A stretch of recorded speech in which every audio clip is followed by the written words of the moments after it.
sunlight in the leaves of the plants and the trees. A plant of any size can do it if it tries, but we're not green, so we can't photosynthesize. Every plant can do this fundamental process, and we can call this photosynthesis. Da da da da do do do do.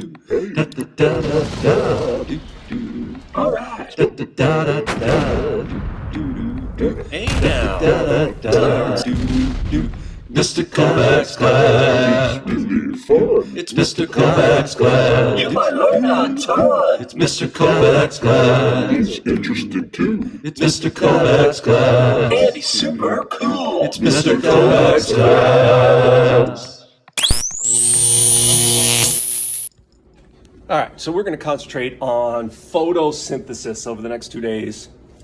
And it would be really cool if you could do photosynthesis. Now, the Hulk is green, but just because you're green doesn't mean you can do photosynthesis. But to do photosynthesis, you need to be green with chlorophyll. Right? And photosynthesis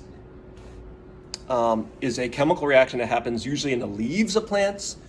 But really, you can tell photosynthesis is happening in a part of a plant if that part of the plant is green, okay? Because that means there's chlorophyll there.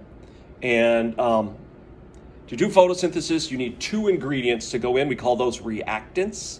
Those ingredients are carbon dioxide and water, right? And then you need the energy of sunlight to turn those reactants into products. The products are glucose, which is a sugar, and oxygen gas, which is technically a waste product of photosynthesis.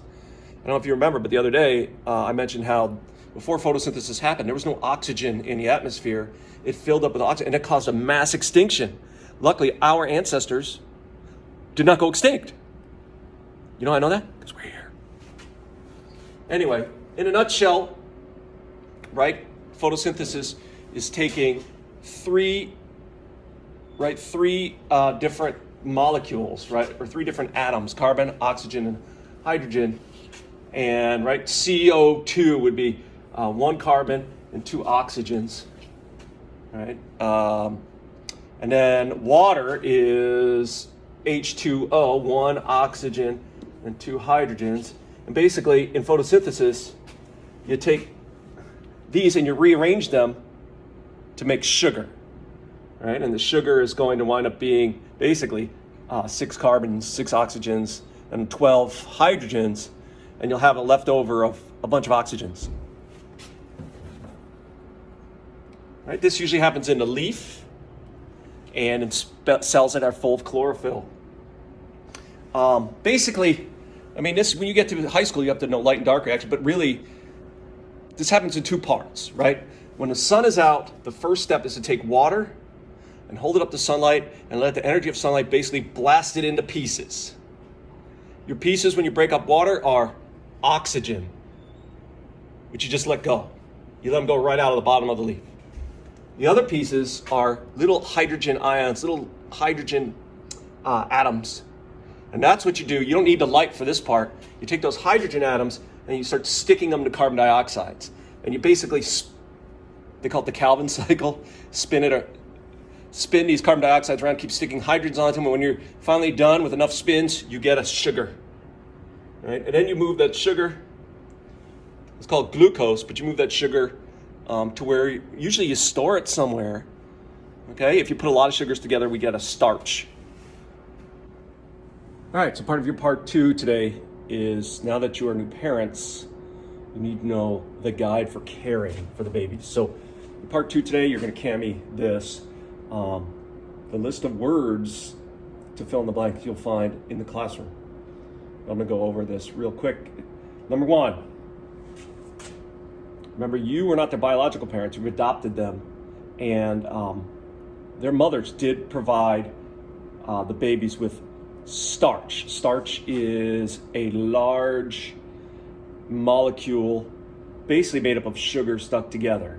And that's what the little baby lives on while they begin to grow. All we needed to provide was basically 2 things for them to begin to grow or to germinate. They needed water and warmth, and we provided that here in our classroom. Water in a paper towel, warmth by keeping this room heated, you know. One of the first things we'll see is these young plants, they'll start to look like plants when they put up what are called their cotyledons. Cotyledons are not true leaves. They're really storage facilities with starch. And then once they can do photosynthesis for themselves with true leaves, they'll be off and running. And when the plants get to be like what I call toddler size, they're kind of grown out of the nursery, they're ready for their own, we need to provide them with soil. And soil has 3 key nutrients that we're going to study. Nitrogen, really important for making things like enzymes and proteins. Potassium, really important for doing photosynthesis and for moving things across cell membranes. And phosphorus, really important for building really cell membranes and other structures. So like, that's what we need to provide the plant. They don't eat these things, but they do absorb them from the soil. All right, so once we plant them in their own rooms, we give them soil, they will now just need us to make sure they always have water. Okay? Plants do like water, and have light. Now these plants are wild because these plants are actually bred to live in 100% light. That is, I leave lights on all the time. Most plants don't dig that. It's too much light. They need like a dark time, but not these guys. We'll know that they can take care of themselves and do photosynthesis when they develop what we call the leaf. And the leaf is an organ, right? It's a group of tissues, and its job is to collect sunlight, really, and use the energy of sunlight to turn water and carbon dioxide into sugars. Now, puberty. Like when you reach reproductive age, we call that puberty. Our babies will reach puberty very quickly.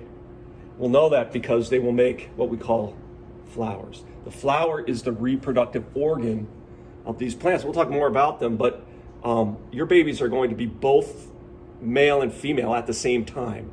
Their flowers will have both male and female reproductive cells. So it's different. It's very different than how we work, but that's how actually most flowering plants work. When they make their male reproductive cells, we call them sperm cells. They're wrapped in what we call a pollen grain. So pollen is basically the covering. Usually inside a pollen grain are 2 sperm cells. And the pollen grain is just a way for the sperm cells to be delivered from one plant to another. Some plants, it's just the wind, right? They throw it out. These plants, we're going to need bees. In order to reproduce, bees must help transfer the sperm from one plant to the other plant. When we get the bees in here, I'll have to have bees in the classroom. We call this pollination. And then finally, you'll be expectant grandparents when the eggs are fertilized, and you'll know the egg is fertilized because like the flower will fall apart, the petals and stuff will fall off, the male parts will fall off, and the female part, the ovary, will swell up into this huge fruit. And that's what a fruit is. It's the part of the plant that carries seeds. If you see a fruit, that plant is technically pregnant with babies, right? Some of you will eat the fruit, right? Like an apple. The seeds are inside, which is kind of strange, but I think actually in a lot of cases, plants like apples want you to eat their fruits. It's a good way for their seeds to get away from the moms, right? So they have to compete for sunlight. Our babies' fruits will look like this. They'll be kind of these long, skinny bean things, and they'll have anywhere from 6 to 7 babies inside each fruit. All right, so in your part 2 today, you're going to be cammying this. And then part 3, you'll be watching something else. The kids who are here, B Day live, will also be nursery planting. The kids who are A Day have already planted in the nursery, and they'll be doing this. The B Day kids will be doing this as well. That is all.